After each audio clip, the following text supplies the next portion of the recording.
Celtics hosting the Spurs, and the Celtics are 15-point favorites. The over-under is at 237.5.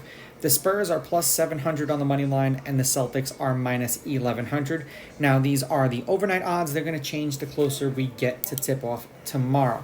As far as lineups are concerned, it is supposed to be Jones, Vassell, Champagne, Sochin, and Wembanyama, and then Holiday, White, Brown, Tatum, and Porzingis. And Porzingis is listed as questionable.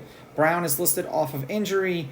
White is listed as an ankle sprain, and Holiday is listed as questionable with a right elbow sprain. Now, with the way that whole lineup is listed as questionable, they're still 15-point favorites because they're home and still unbeaten at home. Head-to-head, these teams are 5-5 against each other. The Celtics are on a 3-game winning streak. The road team is 6-4. The favorite has won and covered the last 2 games they played against each other, but the underdog is 7-3 against the spread, while the favorite is 5-5 on the money line. The under is hitting their last 2. The under is 6-4, and the under 237.5 is 7-3. They played each other once this year in San Antonio, and the Celtics won that game by 33, 134-101. The Spurs are 3-7 in their last 10. They are 7-3 against the spread, and the under is 6-2 in those games. 238, 234, 238, and then 208 points in their last 4. They've lost their last 2. They beat the Pistons by 22, then they beat the Hornets by 36, then they lost by 6 to the Bulls, and then they lost by 10 to the Hawks.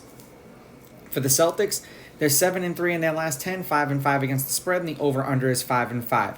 247, 237, 258, and then 201 points. They beat the T-Wolves by 7, benched their starters in a 33-point loss against the Bucks. They sat out the whole second half.